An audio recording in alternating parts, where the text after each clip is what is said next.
Narito na mga umaaksyong balita ngayong araw. Ihahatid namin mula mismo sa frontline sa umaga. Ngayong balik trabaho na ang marami, usad pagong na traffic nararanasan kasunod ng pagsasara ng Kamuning Flyover southbound. Matapos ang transport strike ng Piston, Grupong Manibela, may sarili na ring tigil pasada. Dalawang bagyo posibleng maranasan sa Pilipinas ngayong Mayo sa kabila ng matinding init. Philadelphia 76ers napahaba ang serye matapos manalo kontra New York Knicks sa NBA Eastern Conference Playoffs. At cast members ng Can't Buy Me Love kilig na kilig din sa trending tambalan na Snow Rim.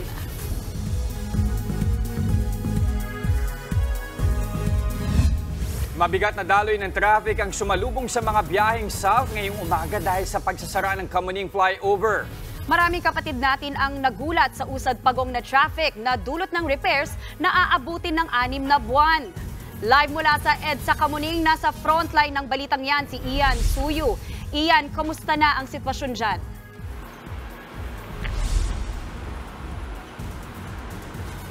Jess, Maui, matinding traffic nga ang sumalubong sa ating mga kapatid sa unang araw ng pasok habang isinasagawa at isinara ang EDSA Kamuning Flyover southbound para sa partial repair.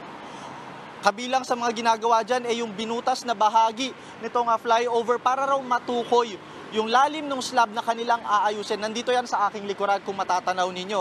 At alas 6:30 pa lang kaninang umaga, nagtipon-tipon na ang mga tauhan ng DPWH at MMDA para inspeksyonin ang ginagawang flyover. Aabot raw sa hanggang 6 na buwan ang pagkumpunin nito. Depende na rin sa magiging lagay ng panahon. Ayon kay MMDA Chairman Don Artes, may karagdagang adjustments na silang ipatutupad bukas para sa mas maayos na daloy ng trapiko sa lugar. Una na riyan ang pagbabawal sa mga motorista na dumaan sa service road. Lahat ng riders kailangang kumanan sa Scout Borromeo na tatagos naman sa may Timog Avenue. Ang ibang mga sasakyan naman, hinihikayat na dumaan sa ibang alternatibong ruta gaya ng Panay, West at Mother Ignacia Avenues. Ayon naman sa DPWH, magiging 24/7 ang kanilang pagsasaayos sa flyover. Kaya't bilang adjustment sa service road na muna padaraanin ang mga bus sa EDSA Carousel. Pinag-aaralan na lang kung kailan ito ipatutupad. Narito naman ang pahayag ng MMDA at DPWH tungkol sa mga plano sa flyover.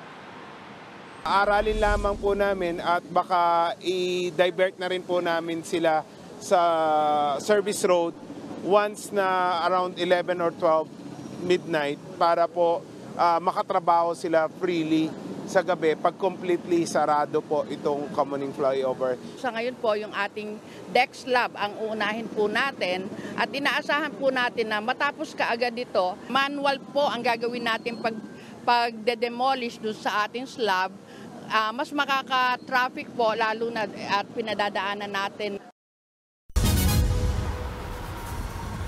Jess, Maui, nagdagdag na nga rin ng karagdagang mga tauhan ng MMDA para gabayan yung mga motorista na kung sakali man ilalagpas ay ituro sa kanila kung saan ba sila dapat lumiko at hindi na makadagdag pa sa daloy ng trapiko.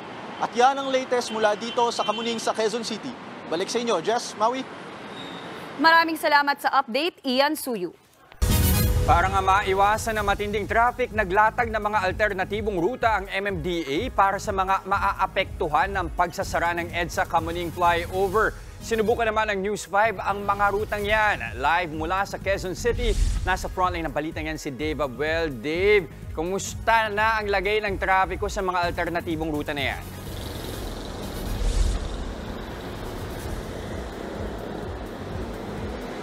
Just matapos ang Labor Day holiday kahapon, ngayong araw mas mararanasan ng mga motorista ang epekto ng pagsasara ng Kamuning Flyover southbound.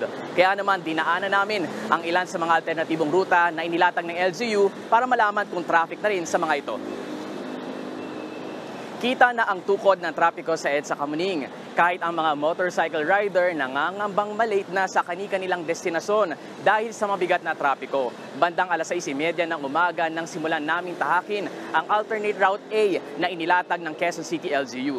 Mula EDSA Quezon Avenue, kumanan kami ng Panay Avenue. Dito may ilang sasakyan na ang pumapasok sa alternatibong ruta kaya may kaunting pagbagal sa lugar. Pagkaliwa sa Sergeant Esguerra Avenue, maluwag ang kalsada at iilan lang ang dumadaang sasakyan. Pagdating sa Timog, may ilang mga sasakyang nakahinto dahil sa traffic light. Pagkanan pabalik ng EDSA, matinding traffic naman ang sumalubong sa amin. Sumatotal, nasa 5 minuto rin ang itinagal ng biyahe namin mula Panay hanggang Timog. Dinaanan din namin ang alternate route H o yung daan sa east side ng EDSA para sa mga motoristang galing Elliptical Road. Mula East Avenue, kumaliwa kami sa V. Luna Avenue. Baluwag ang daloy ng trapiko hanggang sa may Maliksi Street. Sa bandang KH, may kaunting pagbaga lalo na papasok ng Cambridge dahil tig-isang lane lang ang mga motorista at meron pang mga nakaparadang motor sa gilid ng kalsada. Maluwag din sa New York at Imperial Street. Pagtagos sa Aurora Boulevard, maluwag pa rin ang mga kalsada sa loob naman ng Araneta City. May kaunting build-up lang pagdating ng P. Tuazon at bago lumabas ng EDSA. Kulang-kulang 20 minutos din ang naging biyahe namin dyan. Ayon sa MMDA, posibleng hindi pa alam ng mga motorista ang mga alternatibong ruta kaya maluwag ang mga ito. Jess, payo sa mga kapatid nating motorista, alamin na ang pinaka-epektibong ruta para makaiwas sa traffic, lalo pat pasikot-sikot ang alternate route sa halip na diretsong biyahe sa EDSA. Jess. Maraming salamat, Dave Abuel. Simula na rin ngayong araw ang mas maikling pasok sa mga opisina ng mga LGU sa Metro Manila. Live mula sa Pasig City, nasa frontline ng balitang yan si Shaila Francisco. Shaila, nakatulong ba ang adjustment work hours sa mga pagpasok ng mga empleyado dyan? Mawi, nabawasan nga yung naranasang traffic ng ilang government employees matapos i-adjust ang kanilang working hours. Mula 8 a.m. hanggang 5 p.m. pinaaga na ang kanilang pasok mula 7 a.m. hanggang 4 p.m. Sinabayan namin bumiyayang isa sa mga empleyado ng Quezon City LGU. Dahil alas 7 na ng umaga ang pasok, 1 oras ng mas maagang alis ng kasama naming si Noela Pelayo. Galing siyang North Caloocan, kaya 5:20 ng umaga umalis na kami. Dahil mas maaga, hindi raw traffic palabas ng kanto nila. Pati sa pagsakay niya ng bus, maluwag at hindi siksikan tulad dati. Medyo naudlot lang ang biyahe dahil pinupuno ang bus sa bawat stop. Nakaranas din siya ng panandaliang traffic sa Commonwealth. Bandang 6:41 ng umaga, nakarating na kami sa Quezon City Hall. Inabot ng halos 1 oras at kalahati ang biyahe. Kung tutuusin, kaunti lang daw ang diferensya nito sa normal niyang biyahe na inaabot ng lampas 1 hour and 30 minutes hanggang 2 oras. Pero tingin niya mas mababang tsansang malate siya dahil hindi niya kasabay ang private employees na alas 8 rin ng umaga ang pasok. Magiging mas madali rin ang pag-uwi niya dahil madalas mahirap sumakay pagpatak ng alas 5 ng hapon o rush hour. Mahigit 100,000 empleyado sa lokal na pamahalaan ang makikinabang dito. Bukod sa traffic, pabor din daw ito sa mga may transaksyon sa mga LGU. Bawas init na nga, hindi pa nila kailangan mag-leave sa trabaho kung maaga magsisimula ang lalakarin nila sa City Hall. Mawi, kahit adjusted naman ang pasok, seserbisyohan pa rin ang lahat ng mga kliyente sa mga LGU at mananatiling bukas yung mga frontline offices o yung may mga transaksyon kabilang yung pagkukuha ng permit at pagbibigay ng tulong hanggang alas 5 ng hapon. Mawi? Maraming salamat, Shaila Francisco. Matapos ang 3 araw na transport strike ng grupong Piston, Manibela naman daw ang magtitigil pasada ngayong araw kontra sa PUV Modernization Program. Pero ang ibang tsuper, tila tanggap na ang sinapit nila. Kaya nag-umpisa ng ipa-chop-chop ang kanilang mga lumang jeep. Nasa frontline ng balitang yan, si Gerard de la Peña. Imbes na sa kalsada, sa talyer na ito sa Caloocan namin inabutan ng ilang tradisyonal na unit ng jeep na isa-isa ng kinakalas para ibenta. Bukod sa luma na, hindi napapasa ang mga jeep sa bagong guidelines ng PUV Modernization Program. Kaya nagdesisyon na lang ang ilang may-ari na ipakatay o paghiwa-hiwalay ng parte ng mga jeep para ibenta. Kaysa may impound nga, magbabayad pa yung bossing namin 7.5, imbis na ibabayad sa impounding, pangkakain na namin. Kaya ginagawa niya, para rin sa amin to, dahil kaya pinakakatay niya dahil siyempre kaysa iba yung makinabang. Sa kabuuan, hanggang 30,000 pesos ang pwedeng kitain kapag binenta ang mga parte ng kada lumang jeep. Pero hindi lahat ng tsuper handa ng igarahe ang kanilang hanap buhay. Bagamat katatapos lang ng 3 araw na strike ng grupong Piston kahapon, Manibela naman daw ang magkakasa ng tigil pasada ngayong araw. Sabi po ng LTFRB, handa naman na po sila at di daw kami kawalan. Makikita po natin ito kung ano po yung mangyayari. Gaya ni Mang Epifanio na mas piniling sumama sa kilos protesta kontra modernization program dahil hindi pa niya tapos bayaran ang inuhulugan na jeep kahit bawal na siyang mamasada. Pangamba niya tuloy. Nung pandemic, nakaranas kami ng mamalimos sa kalsada. Mahirap talaga.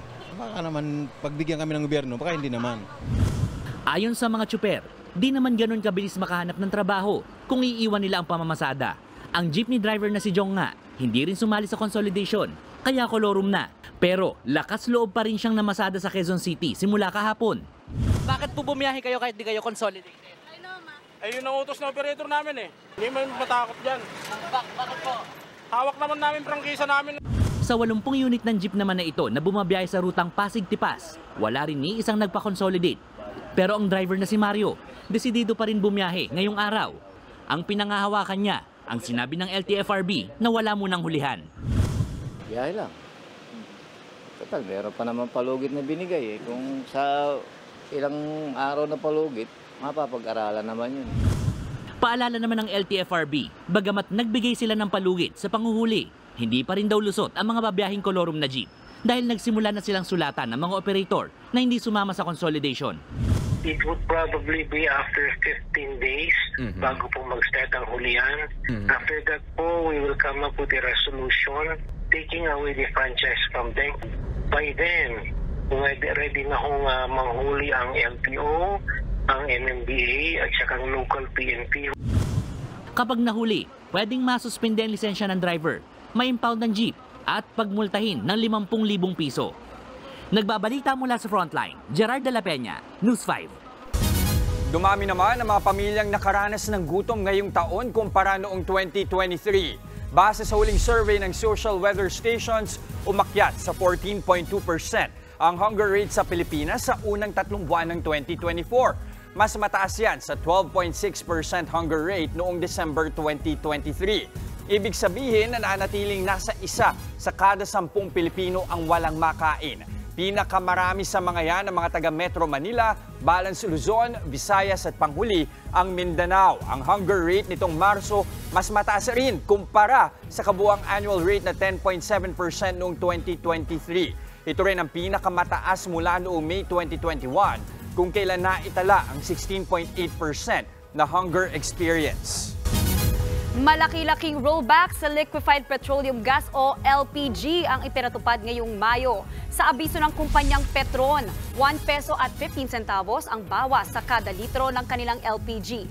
Habang 1 peso 9 centavos kada litro naman ang rollback sa Solane. Ibig sabihin, higit kumulang 12 pesos ang bawas presyo sa kada 11 kilogram na tangke. Paliwanag ng Department of Energy, bumaba kasi ang contract price ng LPG ngayong buwan. Ito na ang ikalawang sunod na buwan ang nagkaroon ng bawas presyo sa LPG. Mahigit 7,000 trabaho abroad din ang bakante para sa mga Pinoy. Kabilang yan sa mga inalok ng Department of Migrant Workers sa kanilang job fair kahapon. Ilan sa mga job vacancy para sa mga health worker, electrician, mekaniko, service crew, cook at driver. Meron ding government-to-government hiring program para sa mga nurse at caregivers sa Japan. Meron din para sa healthcare personnel sa Saudi Arabia at factory workers sa Taiwan. Sabi ng DMW, gumaganda na ang ekonomiya sa ibang bansa kaya in demand na ulit ng Filipino workers abroad. Sa kabila ng matinding tag-init, 1 o 2 bagyo ang posibleng pumasok sa Philippine Area of Responsibility ngayong Mayo. Ayon naman sa Pag-asa, magpapatuloy ang mainit na panahon kaya't ilang LGU ang nagpasyang ipagpatuloy ang umiiral na face-to-face classes suspension. Nasa frontline ng balitang yan, si Hannibal Talete. Nakakasunog balat pa rin ang init ngayon. Pero posible raw mayroong pumasok o mamuong bagyo sa Philippine Area of Responsibility ngayong buwan. Ayon sa Pag-asa, nakikita nilang lalapit sa kapuluan ang bagyo o tatawid sa ilang bahagi ng Luzon at Visayas bago ito lumayo sa bansa. Sa kabila niyan, wala pang namomonitor ang Pag-asa na low pressure area. Hindi rin daw ito nangangahulugang magsisimula na ang tag-ulan. Posible pa nga raw itong ma-delay dahil sa epekto ng El Nino. Kahapon lang, 33 lugar ang nakapagtala ng danger level na heat index. Pinakamataas na heat index ay 48 degrees Celsius na naitala sa Pili, Camarines Sur at Catarman sa Northern Samar. Dahil din sa matinding init, suspendido ang face-to-face classes hanggang bukas sa lahat ng antas sa Malabon, Maynila, Navotas at Pasay. Kinder hanggang grade 12 naman ang walang face-to-face classes sa Caloocan. Muntinlupa at Valenzuela City. Nagbabalita mula sa Frontline, Hannibal Talete, News 5. Bumigat ang trapiko sa EDSA tramo matapos masiraan ang isang 10-wheeler na kargado ng sako-sakong semento. Sa EDSA Ortigas naman, nakaidlip ang isang taxi driver kaya bumangga sa mga concrete barrier. Nagbabalik si Hannibal Talete. Nakahambalang pa sa EDSA Ortigas flyover ang taxi na ito na madatnan ng News 5 pasado alas 4 ng madaling araw kanina. Wasak ang kanang bumper at halos matanggal ang gulong ng taxi matapos itong sumalpok sa mga concrete barrier. Kwento ng 70 anyos sa taxi driver na si Lito Quenzler. Galing siya ng BGC at pauwi na ng Novaliches nang mangyari ang aksidente. Aminado siyang inaantok habang nagmamaneho. Alam ko na inaantok na ako. Kaya sabi ko kaya pa naman eh. Ito ko naligtasan ko yan eh. Paglagpas ko dito, bigyan ng siguro napikitan ako at tumama doon. Sandaling nagdulot ng pagbigat sa trapiko ang disgrasya pero agad namang dumating ang MMDA para hatakin ang taxi. Ligtas naman si Mang Lito pero problemado siya dahil mababawasan pa ang kanyang kita. Para pabayaran yan, pag lalabas kami, pag nag-boundary kami, iaawas yung kanong partial. Ayon sa MMDA, posibleng maharap sa reklamong reckless imprudence resulting in damage of public property ang taxi driver. Nasira kasi sa disgrasya ang poste ng isang traffic sign at isang concrete barrier. Humarang din sa gitna ng kalsada ang 10-wheeler na ito matapos masiraan sa EDSA tramo sa Pasay pasado alas 10 kagabi. Nagtulong-tulong ang ilang lalaki para alisin ang mga karga nitong sako-sakong semento para mas madaling matow. Ayon sa driver ng truck, galing sila ng sukat at maghahatid ng semento sa hardware sa Pasay nang masira ang bugi pin nito o bakal na nagdudugtong sa mga gulong. Patas po ako ng deliveran. Pagkatras ko po, kumuha po ako ng buwelo para makadiretso. Pagkatras ko po ng pakanan, bigla pong lumagabog. Bali na bali po yung yung pinakang bugi. Nasa 600 sako ng semento ang karga ng truck at may bigat na 24 na tonelada. Tumagal din ng isang oras bago ito na nagdiskarga at naigilid sa kalsada. Naipasok din ito sa pupuntaang hardware noong pasado hating gabi na. Natiketan ang truck dahil sa reklamong stalled vehicle at obstruction. Nagbabalita mula sa Frontline, Hannibal Talete, News 5. Pinaghahanap ngayon ng isang lalaking nagnakaw ng electric scooter sa isang bahay sa Makati. Ang pagnanakaw nasa pulpa sa CCTV. Nasa frontline ng balitang yan, si Dave Abuel exclusive. Palakad-lakad ang lalaking yan sa ilang mga kalsada sa Barangay Pio del Pilar sa Makati City, bandang alas 4 ng madaling araw nitong Sabado. Maya-maya, bigla na lang siyang pumasok sa isa sa mga bahay doon. Pagdating sa loob, bigla itong nagtakip ng muka nang may makitang CCTV sa kaumakyat ng hagdan. Dahan-dahan niyang binuksan ang main gate, saka inilabas ang electric scooter na nakaparada roon.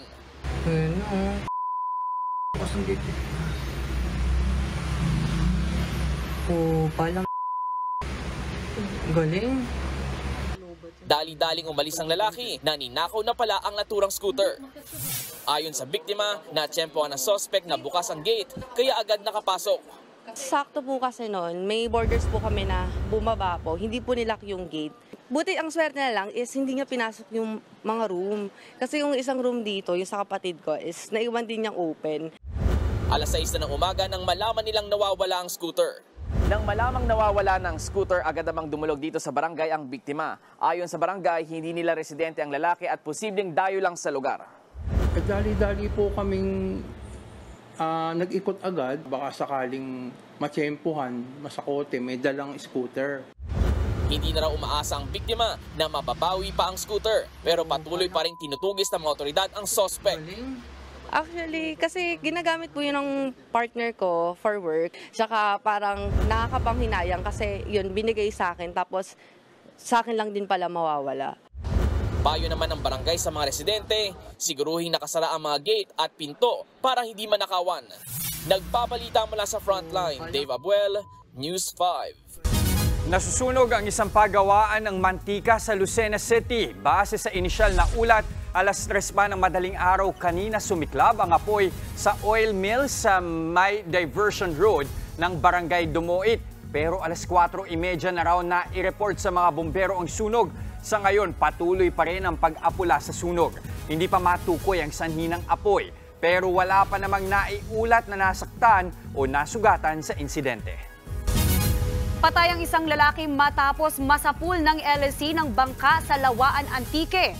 Sa video, kitang lumalangoy ang biktimang si Hensel Buico kasama ang iba pang contestant sa paghuli ng bibe para sa Pamalaran Festival. Ilang saglit pa ay napadaan naman ang humaharurot na bangka at nasa pool si Buico. Isinugod pa sa ospital ang biktima pero idineklarang dead on arrival. Sa investigasyon, natamaan ng LSC ang dibdib ng lalaki. Nakipag-areglo na sa pamilya ng biktima ang driver ng nakabanggang bangka. Yung victim po natin, ma'am, is galing siya po sa sisid. Yun yung time na hindi niya nakita. So, akmang pag-ahon ng biktima natin is timing din to. Yun yung time na pagdaan niya. Kaya po yun, yung tumama yung ilisi sa kanya.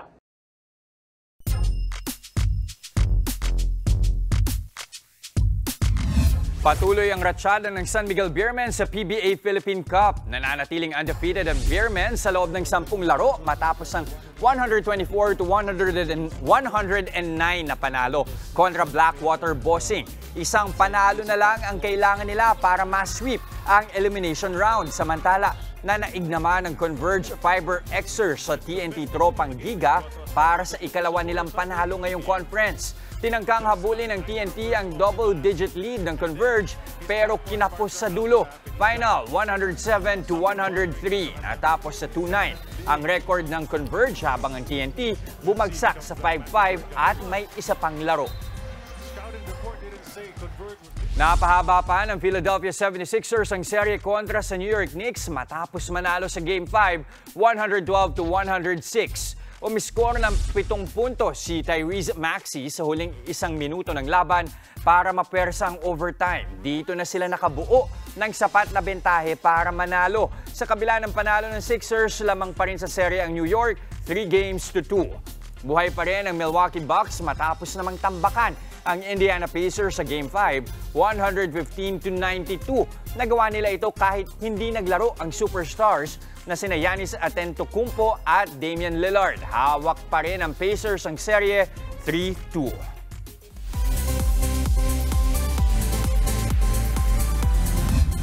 Usap-usapan ang umano'y pagsingit ni Francine Diaz bago ang performance ng bandang Orange and Lemons sa isang event sa San Jose Occidental, Mindoro. Habang naghahanda ang banda sa kanilang performance, biglang umakyat si Francine sa entablado nang tawagin ng host. Matapos niyan, kumanta si Francine habang nasa likod niya lang ang Orange and Lemons. Kitang-kita rin ang pagkainis ng lead vocalist na si Clem Castro na niyayang umalis ng stage ang kanyang mga kabanda. Nang magtanghal na ang Orange and Lemons, tila nagparinig si Clem at sinabi na sana walang sumisingit. Respeto lang daw. Tila sinagot naman yan ni Francine sa isang IG story. Nagpasalamat siya sa lahat ng mga pumunta kahit late na, sabay sabing respect goes both ways. Fan din daw ng tambalang Snowreen ang Can't Buy Me Love stars na sina Bel Mariano at Kyla Estrada. Sabi ng dalawa, masaya raw sila sa tagumpay ng Snowreen lalo't mahusay sina Anthony Jennings at Maris Racal. Umaasa rin daw sina Bel at Kyla na magkaroon ng proyekto sina Maris at AJ. Busog na busog naman ang Snowreen fans dahil sa confession scene kagabi. Trending agad ang episode dahil sa nakakakilig at kwelang pag-amin ni Snoop ng kanyang nararamdaman para kay Irene. Inaabangan na ang nalalapit na pagtatapos ng Can't Buy Me Love sa susunod na linggo. Mapapanood yan sa TV5 9:30 po ng gabi. Hindi lang pangbansang bulaklak kundi paborito rin ng mga taga San Pedro sa Laguna. Yan ang Sampaguita at kahapon nga umarangkada na ang unang araw ng Sampaguita Festival. Nasa frontline ng balitang yan si Faith Del Mundo. Napuno ng Sampaguita ang tinaguriang Sampaguita capital ng bansa, ang San Pedro, Laguna. Kahapon lang pumarada ang makukulay at bonggang floats na puno ng Sampaguita. Merong manok na sinabitan ng Sampaguita. Meron ding replika ng simbahan na puno ng Sampaguita. At ang bahay kubo na ito, may palitsyon pa. Imbes na cherry blossoms, naging sampaguita blossoms ang nilagay sa Japanese steam float na ito. Ayon sa lokal na pamahalaan, layo nitong festival na makilala pa ng marami ang sampaguita. Binabalik po natin yung tradisyon na we celebrate sampaguita as one of our sources of income ng mga kababayan po natin. Ito po is an inspiration from Panagbenga. Baguio po is they have the Panagbenga, yung flower festival po nila. We wanted also na magkaroon ng ganong same version pero medyo sa mainit na lugar, and that is sampaguita. Bukod sa mga makukulay na float, nagpasiklaban din sa street dance competition. Talaga namang mapapaindak at mapapabilib ka sa kanilang performance. Kaya ang mga nanonood, enjoy na enjoy. Nakikita namin maraming masasayang tao Dapat dayuhin talaga to. Siyempre, masayang masaya Mas na-miss po ako sa festival ngayon kasi mas nag-prepare po sila. Ang angas po! Bukod dyan, magkakaroon din ng agos ng musika concert sa May 4 at Sampaguita Festival kung saan paparada ang cute na fur babies. Nagbabalita mula sa Frontline, Faith Del Mundo, News 5. Sampaguita. I love Sampaguita! Favorite ni Dave. Favorite Shout ni out sa, alam mo, sa Antipolo, grabe ang aming celebration doon. Kaya yung mga kapwa Antipoleño, humanda kayo buong Mayo, ang daming ganap. Yan. Actually, sa buong bansa, ang daming Ay, oo festivals. nga. Mami, pwede kami makifiesta sa inyo, Ay, Mami. nako nga. May kakanin? Ba? Aba, everyday. Alam mo naman, Talaga Suman natin. Capital, di ba? Everyday kayo. Say latik.